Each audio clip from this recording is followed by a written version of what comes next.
Chamo-me João Gomes, de Geisa, Moçambique, um dos promotores da plataforma Mozambique Industry Talks, e venho-vos dar aqui uma perspectiva, um quadro geral do que é que se passa, portanto, neste continente em termos de empreendedorismo e, essencialmente, empreendedorismo inovador.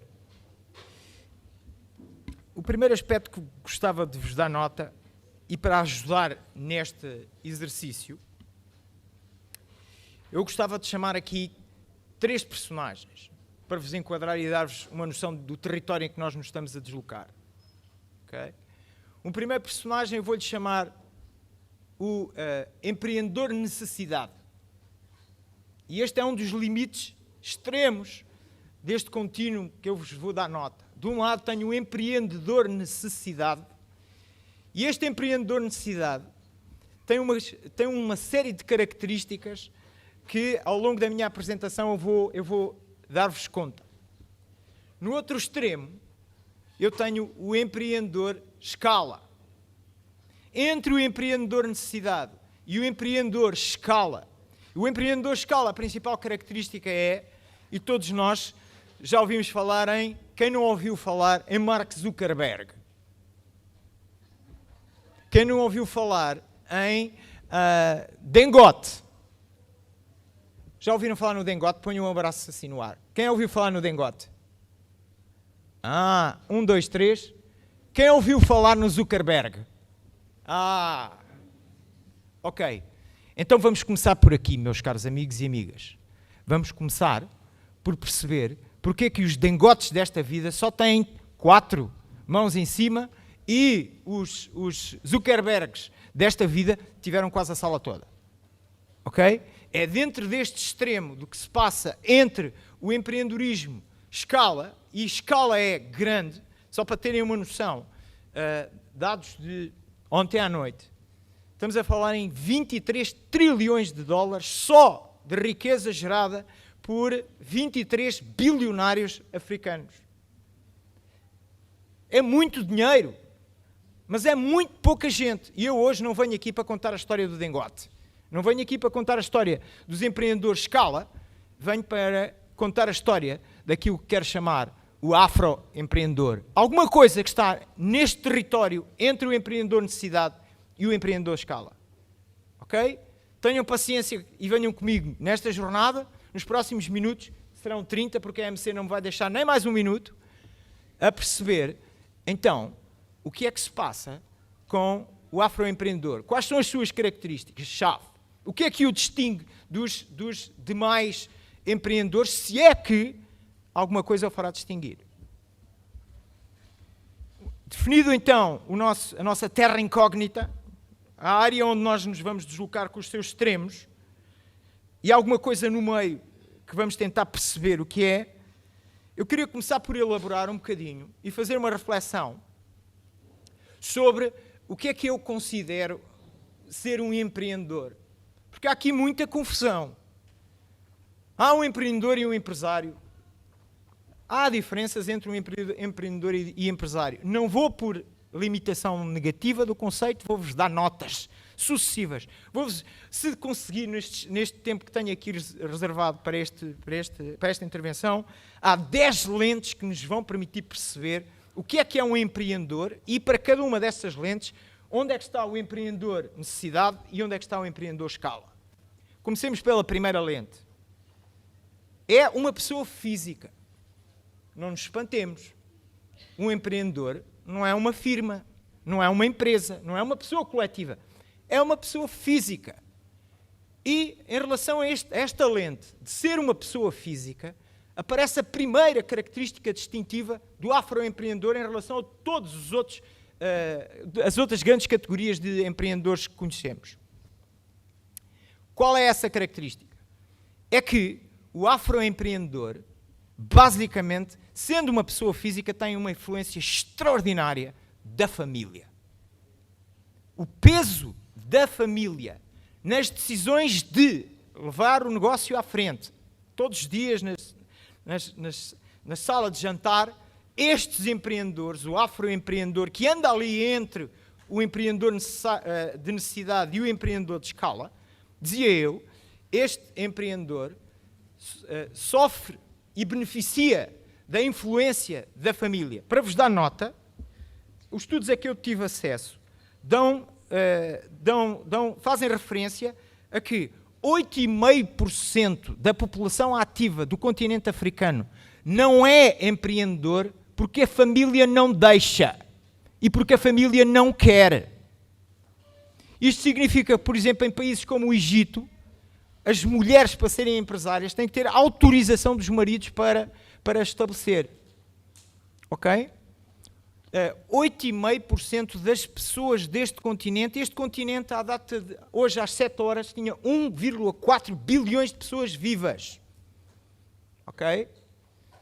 1,4 bilhões de pessoas, dessas 30% delas são população ativa, e desses 30%, 8% podiam ser empresários e não são por causa da família. Isto não acontece na Europa. Isto não acontece na Ásia, na Oceania, nem pensar. Portanto, é uma característica que isola este afroempreendedor em relação aos demais. Perguntar-me-ão, então e João? E daí? Nós sabemos que nós temos um conceito de família alargada. Nós sabemos que fazemos chitiques. Porquê é que temos famílias alargadas e porquê é que fazemos chitiques? Porque não temos sistemas de segurança social que garantam segurança às famílias e às pessoas, portanto, temos imensa pobreza. E como temos imensa pobreza, a rede de apoio para fazer face à mesma é confiar na família. Mas se a família é boa, porque nos dá essa rede, a família é má, porque nos cobra.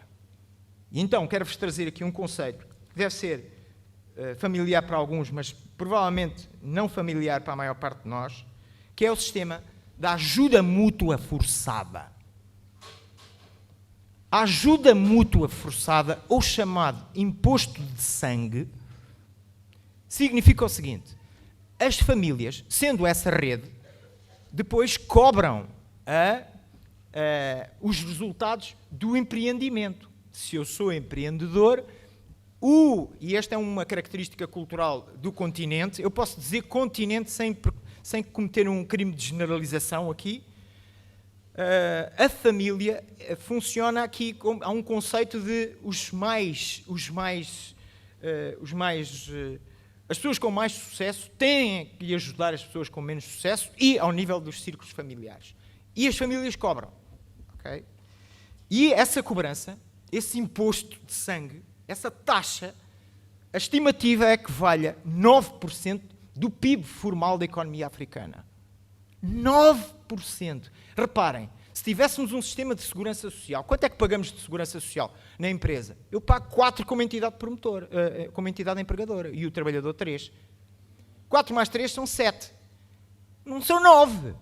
Quer dizer que este sistema ainda é mais caro, e esta é a primeira recomendação que deixo, se calhar começarmos a pensar em implementar sistemas de segurança social, pelo menos íamos poupar 2% do PIB formal por causa desta diferença. Eu repito, as famílias, porque são essa rede de proteção e segurança do empreendedor, cobram ao empreendedor cerca de 9% de taxa. Isto sistematicamente a percorrer quase todos os países africanos, segundo os estudos a que tive acesso. Portanto, o afroempreendedor luta com uma restrição que mais nenhum empreendedor nos outros continentes se defronta. E qual é a consequência disto? A consequência disto é, primeiro, necessariamente, isto tem impacto no resultado da empresa. Tirar ou levar menos 9% do resultado. Mas não é essa a grande preocupação. A grande preocupação é que se tira esse resultado independentemente da performance da companhia, do empreendedor, da empresa. O que significa que o primeiro passo é, em termos de liquidez, uma redução drástica e absoluta, que não contempla a sazonalidade. E a segunda característica, uma das maneiras de pagar o imposto de sangue é contratar as pessoas. da família para o negócio. E sabem o que é que isto significa? Tipicamente os mais capazes estão a trabalhar. Tipicamente sobram para os empreendedores africanos que olham para a família como a fonte de segurança, também a fonte de dores de cabeça em termos de qualificação dos seus recursos. Acabam por ter os menos produtivos a trabalhar para si. O que significa, se compararmos as empresas e os empresários e os empreendedores, agora tudo no mesmo bolo, africanos, o tal euroempreendedor, temos aqui um déficit de qualificação de recursos humanos e, por isso, em boa hora, vejo com muito bons olhos programas como o do Mais Emprego a apostarem seriamente neste tema e, com certeza, agora com um enquadramento muito mais avisado daquilo que se passa em relação a este aspecto. Então, primeira lente, uma de 10, com certeza que não vou ter tempo de analisar todas as lentes, mas de qualquer maneira, na base desta minha intervenção vai estar um artigo que vai ser publicado no Mais Emprego e poderão ver então o meu pensamento em relação a estas 10 lentes que suportam então este afroempreendedor. Portanto, primeira nota feita a propósito da lente física. Pessoa física, mas, restrição, com um peso muito acentuado da família nos processos de decisão, liquidez e produtividade, portanto, da mão de obra. Okay? Outra nota que vos queria dar, em relação a este afroempreendedor, tem a ver com o tema da inovação. Obviamente que, desde os anos 40, que é relativamente pacífico entre os economistas que o principal atributo do empreendedor não é correr riscos, meus senhores e minhas senhoras. Quem corre riscos são os donos do capital. E uma coisa que estes empreendedores não têm, normalmente, é capital. Portanto, tirem essa ideia da vossa cabeça que a principal característica do empreendedor é correr riscos. Correr riscos corre, mas não é riscos financeiros, são outros riscos. Okay? Mas a principal característica, dizia eu, desde os anos 40, e com certeza ouviram falar em Schumpeter, que é um economista que teorizou bastante sobre inovação, e ele diz que a principal característica é a inovação. Sermos capazes de inovar. Okay? Então agora vamos ver, entre estes dois extremos, entre o empreendedor por necessidade e o empreendedor por escala, como é que o afroempreendedor encaixa esta coisa da inovação? A má notícia é que, tal como tivemos a ocasião também de escrever sobre isso, num artigo que era sobre a economia informal, imitar, copiar e adaptar inovação em economia informal, é assim que se chamava, portanto se chama o artigo. Eu nessa altura já dizia que se a inovação é característica do empreendedor, então o afroempreendedor tem uma característica também distintiva. Ele inova de uma maneira muito, muito, muito, muito particular. Okay? Quando nós estamos no empreendedor por necessidade, basicamente é o dia-a-dia, é a pequena adaptação e pouco mais. Se eu quero, e esta é uma característica dos empreendedores em geral, estar atentos à envolvente e encontrar oportunidades, mas essas oportunidades para soluções inovadoras, para resolver problemas inovadores, tipicamente o afroempreendedor assume a responsabilidade para resolver questões, resolver problemas da sua proximidade. Okay?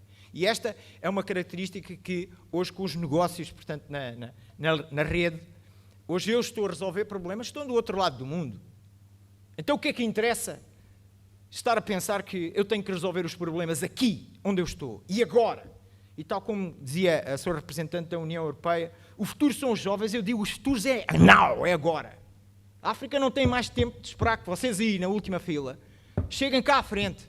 Tem que ser now, tem que ser agora. Okay? E o futuro agora não é necessariamente por proximidade. Eu tenho que ser capaz de resolver problemas que são problemas globais. E o afroempreendedor está a começar a fazer isso. Okay?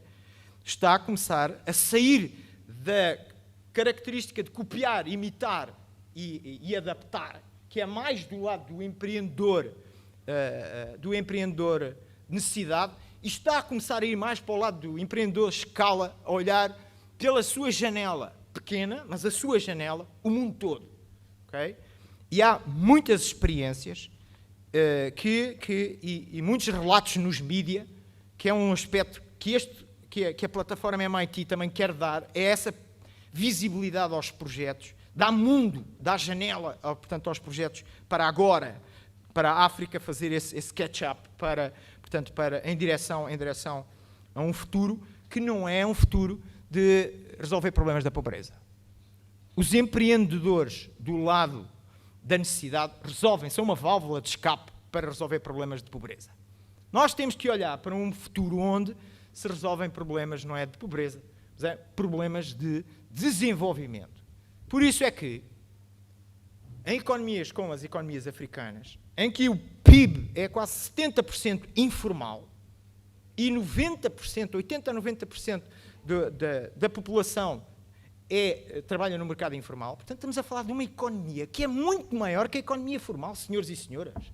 Quando estivermos a desenhar programas, esqueçam lá de olhar só para as PMEs e para quem está dentro da economia formal. Há outra economia que é muito maior do que essa. E hoje, bancos, instituições financeiras e parafinanceiras, instituições que trabalham na área da logística, perguntam-me, João, quem é que são eles? Eles, a economia informal. Como é que a gente chega a essa última milha? Portanto, nós aqui, na plataforma MIT e neste tipo de programas, era importante que se começasse a pensar em alcançar essa economia que está para lá da fronteira do formal. Portanto, a inovação é um aspecto que distingue aqui o afroempreendedor, mas tem este misto de muito cópia, muita cola e muita adaptação, mas já traz dados de uma economia, portanto, de um empreendedor mais orientado para problemas globais. E por isso mesmo, eu vejo com muita satisfação, quando estou nas equipas de bootcamp a fazer a avaliação dos investimentos, com muita satisfação as pessoas a dizerem, não, o meu projeto resolve um problema do SDG 6, do SDG 7. O que é isto? Já estamos a olhar para impactos globais, já não é aqui. Portanto, o afroempreendedor parte daqui, mas já resolve problemas dali, ok? E do mundo. E esse é um aspecto muito interessante. Última nota que eu gostava de deixar aqui, para caracterizar e dar aqui o pano de fundo ao resto do nosso workshop, eram outras características. João, que há outras características que, não sendo críticas, ou seja, a crítica era a inovação. Eu admito que correr riscos provavelmente deve ser uma outra característica, mas já vos disse que não considero isso crítico. Que outras lentes são possíveis nós observarmos essa categoria do afroempreendedora, eu agora vou dizer a também, okay, por uma questão de género, que outras características podemos nós considerar aqui? Eu ia selecionar uma que me parece extremamente interessante, que é o afroempreendedor em relação à lente da poupança para reinvestimento. Esta é que é a lente. Como é que poupam e reinvestem estes empreendedores? Porque, convenhamos, um dos aspectos-chave da África é poupa-se pouco. Poupa-se muito pouco. Podem dizer, João, mas também ganha-se miseravelmente. Ok. Mas para quem quer empreender, a poupança é a chave. Porque, se eu não poupo, os meus recursos têm que vir do bolso de alguém. Tenho que ir pedir emprestado. E por isso toda a gente diz que um dos principais problemas do empreendedorismo é o tema do financiamento. Senhores e senhoras, meus amigos, não é. Eu digo-vos, não é. Quando tenho boas ideias e bons projetos, o dinheiro aparece. Não é por causa de falta de dinheiro que os projetos não arrancam. Aqui é outro aspecto. E se vocês, nos resultados líquidos gerados pelos vossos negócios, quando isso acontecer, porque acontece, mesmo na economia informal, poupa-se. E, inclusivamente, as conclusões a que eu cheguei é a primeira coisa onde se faz a aplicação das poupanças na economia informal é, sabem o quê? Naqueles senhores e aquelas senhoras, naqueles rapazes e aquelas raparigas que ali estão atrás. Na educação. Poupa-se na educação. Isso, sou diretor-geral do ISCTEM, é um dos aspectos que a academia tem que olhar também para essa segunda economia, do informal. Como é que se chega lá? Está bem? Mas estava-vos a dizer que, tipicamente, o empreendedor africano não tem uma tendência para poupar e muito menos para fazer o reinvestimento. Tipicamente influenciado agora um bocadinho pelos mídia, social media, da riqueza rápida, Nur, eu sei que não estou a falar de ti. Tu és um extremo exemplo que eu gostava de apresentar aqui, de alguém que é um jovem empreendedor e que eu conheço há muitos anos e que não se deixa impressionar por este glamour de ganhar dinheiro e em vez de reinvestir, ir comprar o próximo iPhone, ou comprar o próximo carro, ou comprar a próxima viagem. Portanto, a consumir em vez de poupar. Okay? Portanto, esta é uma das características, e o afroempreendedor, neste aspecto, ainda se aproxima muito do empreendedor necessidade. Exatamente porque um dos aspectos é de onde ele vem, da economia informal, um dos principais drives é eu quero subir socialmente. Eu quero copiar aqueles que estão acima de mim em termos sociais. E copiar é ter os últimos modelos de tudo. Portanto, não se poupa. Se não se poupa, eu tenho que ir buscar o dinheiro a outro lado qualquer para reinvestir no meu negócio. Okay? Portanto, este é um dos aspectos característicos deste empreendedor, do afroempreendedora, e aqui, basicamente, eu sugiro que nós na plataforma MIT vamos fazer isto muitas vezes. A poupança, o apelo à poupança, mas que nos programas se valorizasse como critério de avaliação, por exemplo, da atribuição de financiamentos de capital paciente, por exemplo, o nível de reinvestimento. Porquê é que nunca se pergunta isso? Meu amigo, não se olhe para trás para se perguntar qual foi o nível histórico de execuções, pergunta-se para a frente, quanto é que você vai reinvestir disto? Olhem para o futuro, senhores e senhoras. E assim forçar esta característica, que é uma característica mais do lado do empreendedor necessidade, que ainda o encosta, portanto, à economia informal, para as economias de escala, exportação, novos mercados, etc.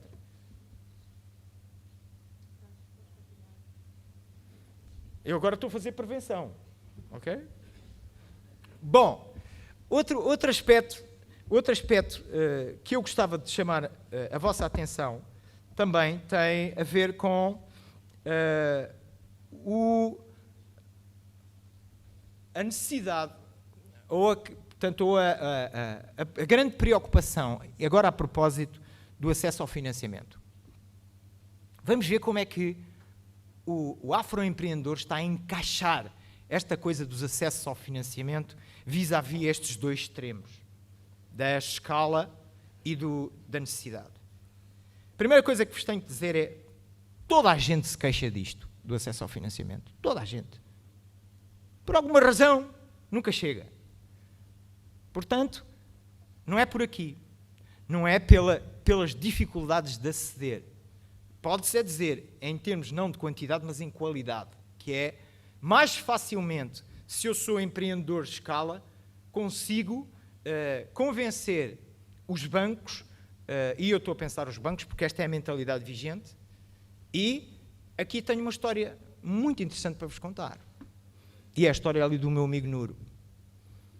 Aqui há 4 anos, lembro-me dele ter dito: João, eu quero lançar uma empresa de transportes e vou fazer uma empresa de transportes. E vai ser assim, vai ser assado, vai ser cozido, vai ser assado. E eu, ok, muito interessante. Os 2 primeiros anos, eu vi o exercício dele de bater às portas dos bancos e vir sempre, nunca desanimado. Disseram que não. Disseram que não, disseram que não, disseram que não, disseram que não. Sabem uma coisa? Eu hoje, se calhar contrariamente ao Sean Peter, eu já não digo que é a inovação que é a principal característica do empreendedor. Sabem qual é a principal característica do empreendedor? E agora estou a falar aí para trás. É o quê? Exatamente. Ouvirem nãos uns atrás dos outros, mas com cada não aprenderem a coisa. Eu costumo dizer que o problema não é falhar. O problema é falhar mal. Falha-se bem, aprendam com os falhanços. Para atalhar a história do meu amigo, hoje são os bancos que correm atrás dele. Tá? Só para atalhar a história.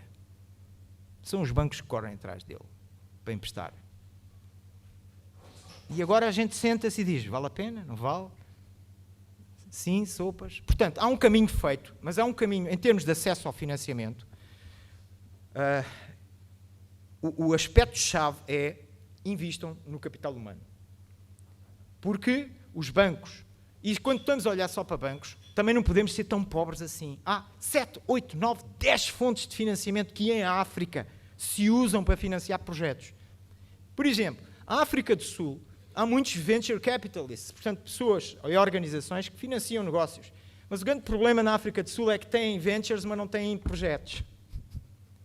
Por exemplo, no Ghana têm projetos, têm financiamento, mas o problema são os altos custos de fazer negócio. Portanto, há sempre alguma coisa que atrapalha, mas nunca é necessariamente o tema só do financiamento, como vimos no caso em apreço. Portanto, a minha recomendação em relação a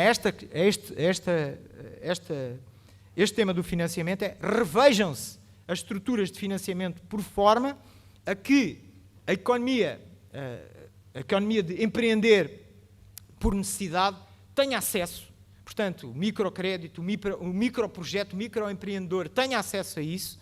Eu sei que isto vai ser um exercício muito difícil para as instituições financeiras parafinançeiras, que é a escala. Porque eu só estou habituado a trabalhar na escala.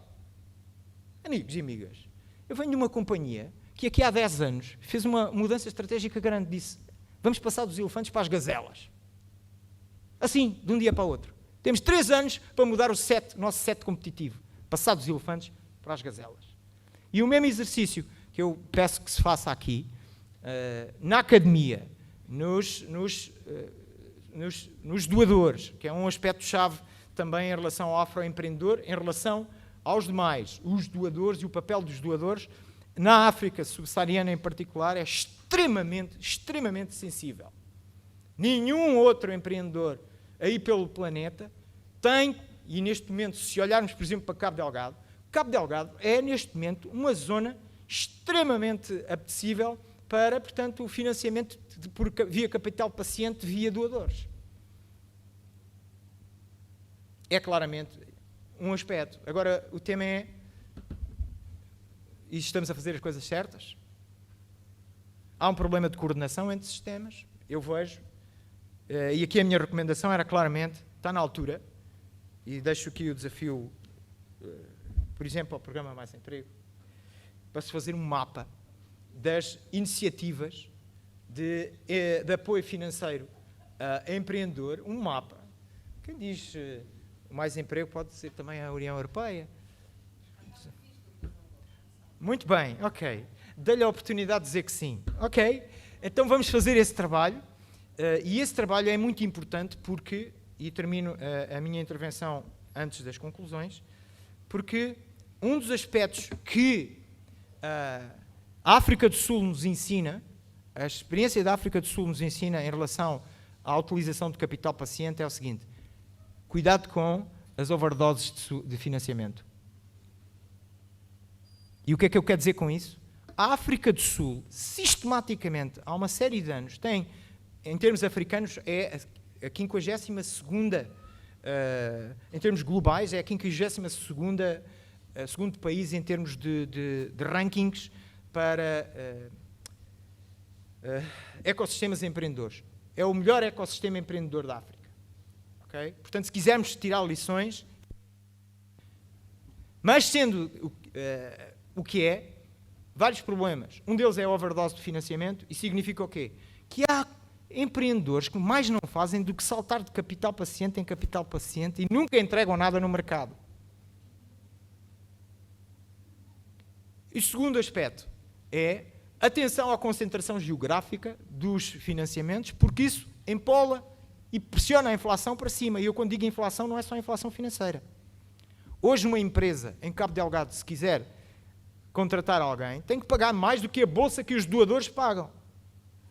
E os doadores estão a pagar bolsas que não são razoáveis. Bem acima do salário médio ou mínimo para aquela região. Portanto, em relação a isto, calmo, e o afroempreendedor, em relação a este parâmetro, beneficiando de capital paciente de forma massiva, que mais nenhum outro empreendedor noutro continente tem com certeza aqui alguns handicaps, e o principal dos handicaps é organizem-se.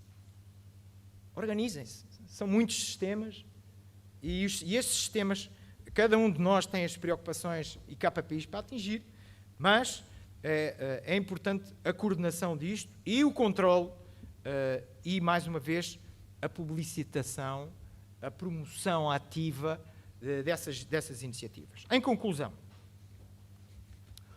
o que se trouxe aqui, basicamente, foi o enquadramento do empreendedorismo no continente. Um continente que tem 1,4 bilhões de almas, 8% da população ativa desse continente não quer ser empreendedor por causa da pressão daquilo que eu chamei o imposto de sangue, portanto, a família. O empreendedor, portanto, o afroempreendedor sofre, para além dessa pressão, tem aqui, em termos de acesso ao financiamento, não tem mais nem tem menos dificuldades que os empreendedores dos outros continentes. Portanto, aqui basicamente trata-se de encontrar soluções que sejam competitivas para acesso, sendo que a principal é aprendam a poupar. Aprendam a poupar. E a poupança, reinvistam. Não dependam de terceiros. Se dependerem de terceiros, capital paciente primeiro e depois os bancos, com certeza, e as academias no conhecimento vão fazer esse esforço de chegar lá, portanto, à economia informal. Okay? Muito obrigado pela vossa atenção e na fase de perguntas e respostas, depois no debate, terei a oportunidade de complementar muitas destas informações que aqui vos trouxe e chamar a vossa atenção para o programa de gestão de conhecimento do Mais Emprego. Tem em estoque estas intervenções, quer esta que vai ficar gravada, quer o artigo que serviu de base para a minha intervenção hoje. E muito obrigado pela vossa atenção.